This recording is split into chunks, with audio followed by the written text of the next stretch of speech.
मोज़ज़ कतनको अस्सलाम वालेकुम। तासो गोरी लगिया जमा यूट्यूब चैनल और फेसबुक पेज शातानी वीडियो के relative pronoun who whose which as subject in present perfect tense की दखड़ी दी और नन बा प्रेजेंट परफेक्ट कंटिन्यूस टेंस के बा टाइम एक्सप्रेशन बा स्टार्ट कौम। मोज़ज़ कतनको दा वीडियो दा हर क्लास तालिब इल्म का हर रेगुलर या प्राइवेट पर आसानी सर इंग्लिश या इंग्लिश ग्रामर दखावला इसी राजी ची शुरू यकड़ो। स्ट्रक्चर नंबर स्लरिस्तम present perfect continuous tense. Present perfect continuous tense Pashto जब के फेल हाल मुकम्मल जारे और तवाई। द फेल मतलब द कार अमल, द हाल मतलब द मौजूदा वक्त या मौजूदा ज़माना, मुकम्मल मतलब द यव कार चे कुम खपल पाई तरह से दलवी या सर तरह से दलवी या मुकम्मल सवी भी। जारी मतलब दा रवान या शुरू या लगिया। मोज़ज़ कतन को कुछ सेंटेंस या जुमले द दे टेंस वाले यानी कि द प्रेजेंट परफेक्ट कंटिन्यूस वाले कुछ ऐसे सेंटेंस या जुमले भी नुआगा ही वो जुमलों द पर इस्तेमाली जी चुम या कार द देर वक्त ना रवान भी लगिया और तरन पूरी तरह पूरी कार लगिया भी और शुरू भी नो आगो वाले कुछ सेंटेंस या जुमले से दी नो की ब्या दा टेंस इस्तेमाली दी प्रेजेंट परफेक्ट कंटिन्यूस टेंस इस्तेमाली और कुछ ब्या प्रेजेंट परफेक्ट कंटिन्यूस टेंस की दुआ स्ट्रक्चर है दिया वो स्ट्रक्चर द टाइम एक्सप्रेशन दोनों structure the real sentences the real sentence मुबारक के बाद इंशाल्लाह रातलुन के या मख्तनई वीडियो के बाद पदिया बांधी कंसेप्ट बयान हो। द टाइम एक्सप्रेशन मतलब द वक्त जव तकवल या शिकारा कवल। मोज़ज़ कतन को कुम सेंटेंस या जुमला से द प्रेजेंट परफेक्ट कंटिन्यूस टेंस भी और ब्या पागे के टाइम एक्सप्रेशन भी नो ब्या बकुम से दे द पख्तो द तर्जमा भी या ट्रांसलेट भी द पख्तो द जबे नो आगा पख्तो तर्जमा या ट्रांसलेट बा द दोएम टेंस यानी के द प्रेजेंट कंटिन्यूस टेंस के मुताबिक बांध बा द दे तर्जमा जोड़ेगी या बखेगी। द पख्तो जुमलो आखिर से चिकल अख्ता द लगिया द या लगिया लगिया द अख्ता दे लगिया दे या लगिया लगिया दे अख्तायम लगियायम या लगिया लगियायम अख्तायो लगियायो या लगिया लगियायो अख्ताये लगियाए या लगिया लगियाए अख्ताये लगियाए या लगिया लगियाए। नुकुम चदा द पख्तो द जबे द सेंटेंस या द जुमले आखिर तक चुकुम दगा पशान या पदर डबल बंद चुकुम आखिरे टिकी भी नो चिकल दा राशि नो दा ब्या द प्रेजेंट परफेक्ट कंटिन्यूस टेंस निशानी या नखदा और ब्या से पदी के टाइम एक्सप्रेशन भी नो ब्या बदे से कुमा तर्जमा द पख्तो वाला आगा द प्रेजेंट कंटिन्यूस टेंस यानी कि द दोएम टेंस के मुताबिक बांधी बे तर्जमा पख्तो की खेगी चिकल टाइम एक्सप्रेशन पके इस्तेमाल भी या पके रागल भी। मोज़ज़ कतन को लका अख्ता द लगिया द या अख्तायम लगियायम नो मोज़ज़ कतन को दे हम दा मतलब द लका लगिया लगिया द या लगिया लगियायम नो दे द्वारो यो मतलब द वो मानी राजी लका दा दे अख्ता द लगिया द या लगिया लगिया द नो दे यो मतलब राजी दा द्वारा पर प्रेजेंट परफेक्ट कंटिन्यूस टेंस की द पख्तो द तर्जमे नखी दे या निशानी दे नो दा प्रेजेंट परफेक्ट कंटिन्यूस टेंस निशानी या नखदा। द जुमले तरीका द वर्ब फर्स्ट फारम मख्तबा द ING ज्यातवाले बखेगी लाभ इजाफा उस रखेगी द फर्स्ट फारम मख्ता लका په present continuous tense کې هم د verb سره ing اضافه کیږي. has او د have سره به د been اضافه به هم کیږي. نو has او have چې دی دا خو خاص طور باندې د present perfect tense کومکی verb ده has هم او have هم. او present perfect continuous tense کې به بیا د has یا د have سره د been اضافه به هم کیږي. دا been چې دی دا د be third form ده یا دریم حالت یې ده د be. او منفي جوړولو د پاره به not همیشه د be نه به مخکې راځي، یعنی کې اول به not لګیږي بیا به هغه نه بعد been لګیږي. have او د been ترمنځ به not لګیږي چې کله دا په نیگیټیو منفي سنټنس یا جمله کې راشي. سوالیه جمله جوړولو د پاره has او have به د جملې په سر کې لګیږي، یعنی کې چې کله تر انټراګیټیو یا سوالیه سنټنس یا جمله جوړول پکار وي نو بیا به has او have چې دا به د سنټنس یا د جملې په سر په سٹارټ په شروع کې به لګیږي. معزز کتونکو د ټی مطلب د ټایم د ای مطلب د ایکسپریشن، یعنی کې ټایم ایکسپریشن. د ټایم ایکسپریشن په جملو کې د غړی وخت څخه د کال څخه، یعنی کې یو شای سي یا یو کال سي د غړی د وخت نه شروع کیږي یا د کال د وخت نه شروع کیږي. ير د کله څخه د پیښې څخه، یعنی کې چې واقعیا رسیدلې وي یا پیښه رسیدلې وي د یو وخت راشي یا د یو وخت څخه، د سحر یا د ماښام څخه، د شپې څخه، د غرمې څخه، تیر کال څخه د پاره سنس لګیږي یا استعمالیږي. او د مکمل تاریخ چې په جمله کې راشي نو په داسې جمله کې به فرام لګیږي، لکه څرنګه یو مکمل تاریخ یو مکمل مورخه وي، یعنی کې لکه 1994 نو دا یو مکمل تاریخ سو یو مکمل مورخه سو چې کله دغسې سنټنس یا په جمله کې یو مکمل تاریخ راشي نو بیا به د هغه دپاره چې کوم د ټایم ایکسپریشن نښه ده نو هغه به بیا فرام لګیږي. فرام او د نور وختونو د پاره به فور لګیږي، چې باقی کوم نور وختونه وي هغه د پاره به بیا فور استعمالیږي یا به فور لګیږي. نو دیتا ټایم ایکسپریشن وایي. نو کومې چې دغه رنګ به یا په دغه شان باندې سنټنس یا جملې وي هغه ته ټایم ایکسپریشن وایي چې په کوم کې یو واقعه یا یو وخت یا ټایم پکې ظاهره سوی یا پکې جوته سوی. او د ټایم ایکسپریشن په جملو کې چې کوم نشانه د دویم ټنس والا وی لکه پریزنٹ کنټینیوس ټنس، کچېرې پښتو ترجمه د دویم ټنس والا وی نو بیا د انګلیش ترجمه به د څلورم ټنس راځي، یعنی کې چې کله د پښتو ترجمه د دویم ټنس والا یعنی کې پریزنٹ کنټینیوس ټنس والا ترجمه وي او پکې د ټایم ایکسپریشن وي د پښتو ترجمه کې، نو بیا چې هغه کله په انګریزي ته اړوي نو بیا به هغه دپاره د پریزنٹ پرفیکټ کنټینیوس ټنس چې دی دغه رولز یا ګرامر به راځي یا به پکې استعمالیږي. او که بیا چیرې د انګلیش په جمله کې ټایم ایکسپریشن وو نو د دې پښتو ترجمه د دویم ټنس په توګه یا په ډول باندې به کیږي. مثلا د انګریزي سنټنس یا جمله ده او د دې چې کله ترې د پښتو ترجمه جوړوي نو بیا به کومه چې دا ترجمه وي دا به د پریزنٹ کنټینیوس ټنس والا وي.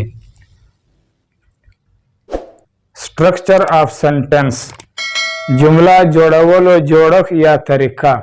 نو موزس کتونکو کله چې د پریزنٹ پرفیکٹ کنټینیوس ټنس کې سنټنس یا جمله جوړوي نو د هغه به بیا دا طریقه وي. لکه دلته چې دا طریقه لیکلې ده، اول به سبجیکټ لګېږي پلس ایچ وی.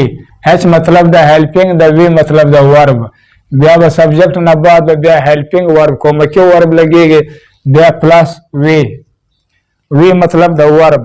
نو بیا به ورب لګېږي او بیا پلس اوبج مطلب د آبجیکټ مفعول. نو بیا به د ورب نه بعد آبجیکټ لګېږي او بیا پلس ټی مطلب د ټایم، د ای مطلب د ایکسپریشن. نو بیا به د آبجیکټ نه بعد آخر ته به ټایم ایکسپریشن والسې کوم یو ورډ یا ټکی وي نو هغه به بیا آخر ته د سنټنس یا د جملې کې لګېږي. لکه دا مثالونه دي. I have been teaching him grammar since 1994. زه هغه ته د 1994 راسي یا د 1994 څخه ګرامر خایم لګیایم.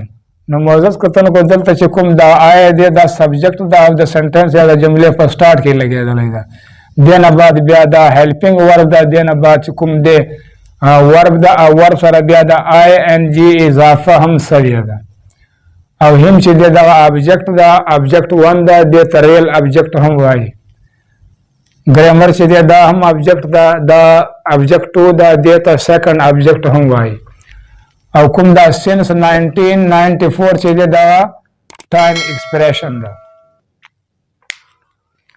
I have not been teaching him grammar since 1994. زه هغه ته د 1994 راسي ګرامر نه خایم لګیایم.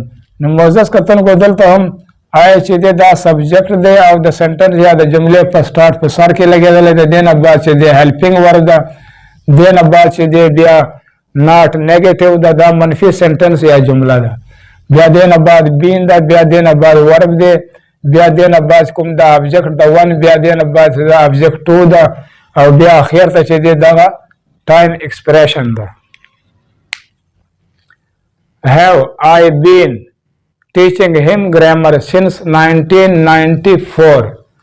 آیا زه هغه ته د 1994 راسي ګرامر خایم لګیایم.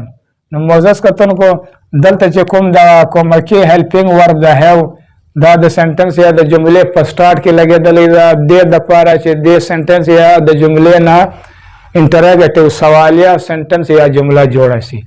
بیا دې نه بعد چې دې سبجیکټ ده، بیا بین ده، بیا ورب دی، بیا ابجیکټ 1 ده، بیا ابجیکټ 2 ده، بیا چې کوم دغه سینس 1994 چې دی دغه بیا ټایم ایکسپریشن ده.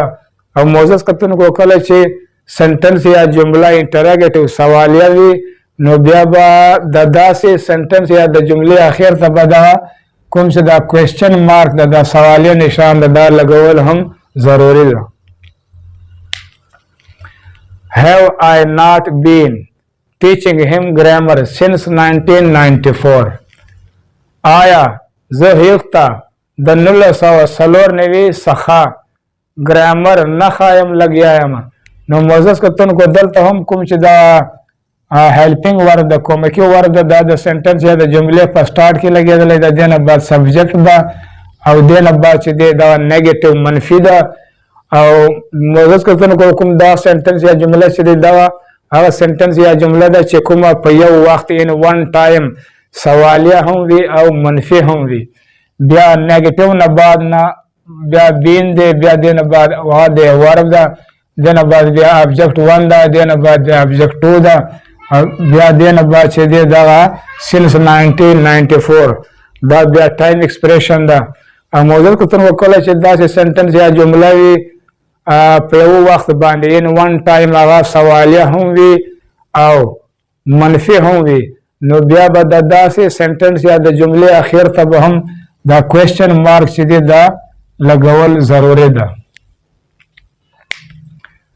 It has been raining since morning.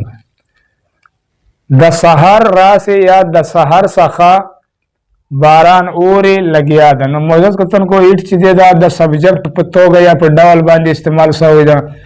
دینه بعد دا هیلپینګ ورب ده. ریننګ چې دی دا ورب دی د آی ان جی اضافه ور سره شوې ده او کوم چې سینس مارنینګ دی دا بیا ټایم ایکسپریشن ده. He has been compelling them to vacate that house since his father's death. هغه د خپل پلار د وفات راسي یا هغه د خپل پلار د وفات څخه هغه مکان په خالی کولو باندې مجبور کوي لګیا ده. نو موزس کتونکو دلته هم کوم چې دا هی دا سبجیکټ دی has been چې دی دا helping verb دا compelling چې دی دا verb 1 دا then چې دی دا object دی 2 چې دی دا preposition دا vacate چې دی دا verb 2 دا او that house چې دی دا بیا object دا او بیا چې کوم since his father death دا بیا time expression دا. نو موزس کتونکو په دې کې هم کوم چې them دی دا object 1 دا کوم چې that house دا object 2 دا دیتا سیکنډ آبجیکټ هم وایي. او موضوع کتونکو کله چې داسې سنټنس یا جمله وي او هغه انټراګیټیو سوالیه هم نه وي او منفي نیګیټیو هم نه وي نو بیا به د داسې سنټنس یا د جملې اخر ته به بیا دا فل سټاپ چې دی دا لګول ضروري ده. I have been forbidding them since last year to waste time. زه هغوی د تیر کال راسي وخت ضایع کولو باندې منې کوم لګیا یم. نو موزس کتونکو آیا چې دی دا سبجیکټ دا د سنټنس یا د جملې په سټارټ کې لګېدلی د دې نه بعد هیلپینګ ورب د دې نه بعد چې دی فاربیډینګ دا چې دی دا ورب دی او دم چې دی دا ابجیکټ دا سینس لاست year دا چې دا ټایم ایکسپریشن دا ټو پریپوزیشن دا ویسٹ دا ورب ټو دا او ټایم چې دی دغه آبجیکٹ دا یعنی کہ دا آبجیکٹ ٹو دا دویم آبجیکٹ دا. Ali has been learning grammar from me from 10/10/2000. Ali د لس 2000 څخه زمانہ ګرامر زده کوي لګیا ده. نو موضوع کتونکو دلته چې کوم Ali دی دا سبجیکټ دی او د سنټنس یا د جملې په سټارټ کې لګېدلی ده. دې نه بعد هیلپینګ ورب ده دینا بعد چې دی دا ورب دی دینا بعد چې دی بیا آبجیکټ دا فرام چې دی دا پریپوزیشن دا او می چې دی دا بیا آبجیکټ دا ریل آبجیکټ دا یعنی کې آبجیکټ 1 دا او ګرامر چې دی آبجیکټ 2 دی او فرام 10/10/2000 دا ټایم ایکسپریشن دا. They have been helping them for several months. هغوی د هغوی د څو میاشتو څخه کومک کوي لګیا دي. نو موزس کتونکو دی چې دی دا سبجیکټ دی او د سنټنس یا د جملې په سټارټ کې لګېدلی ده. دې نه بعد هیلپینګ ورب ده دې نه بعد چې دی ورب دی او دیم چې دی دا ابجیکټ ده او فور سیورل منثس دا ټایم ایکسپریشن ده. You have been wasting Ali's time for 2 hours. ته د علی ټیم د 2 غنټو څخه ضایع کوي لګیا یې. نو موزس کتونکو دلته چې یو دی دا سبجیکټ دا او د سنټنس د جملې په سټارټ کې لګېدلی د دې نه بعد هیلپینګ ورب د دې نه بعد ورب دی Ali's time چې دا ابجیکټ دا for 2 hours چې دی دا د ټایم ایکسپریشن ده. He has been weeping for a long time. هغه د ډیر وخت څخه یا هغه د ډیر وخت راسي زاړې لګیا ده. نو هی چې دا سبجیکټ دی او د سنټنس یا د جملې په سټارټ کې لګېدلی دی نه بعد هیلپینګ ورب دا ویپینګ چې دی دغه ورب دی فور a long time دا چې دی دا ټایم ایکسپریشن ده. I have been attending the class since Ali's arrival. زه د علي د راتلو څخه یا زه د علي د آمد څخه کلاس کې حاضرېږم لګیا یم یا په کلاس کې شامل کېږم لګیا یم. نو معزز کتونکو دلته چې کوم آیا دا سبجیکټ ده او have been چې دی دا کومکي ورب ده، attending چې ده دا ورب دی او د کلاس دا ابجیکټ دی. since Ali's arrival دا د ټایم ایکسپریشن ده. نو معزز کتونکو داسې څومره اګزامپل یا مثالونه وو، نو د دې چې کومه د پښتو ترجمه وه، پښتو ترجمه د پریزنټ کنټینیوس ټینس په مطابق باندې وه. په دې وجه چې په دې کې ټایم ایکسپریشن سوی ده، یعنی کې د وخت جوتنه سوی ده، وخت پکې ظاهره سوی ده یا وخت پکې ورکړی سوی ده. چې کله په دې کې وخت جوته نه وي نو بیا به د دې ترجمه په پښتو کې به بیا د پریزنټ پرفیکټ کنټینیوس د ټینس په مطابق باندې به کېږي. دا د ویډیو پای معزز کتونکو زما یوټیوب چینل سبسکرایب کړئ او په آل باندې ضرور کلیک وکړئ او ورسره لایک یې هم کړئ. انشاءالله مخکنی ویډیو کې به پریزنټ پرفیکټ کنټینیوس ټینس سټرکچر نمبر 2 ریل سنټنسز په باره کې به زده کړه کوو. تر هغه پورې د الله په امان.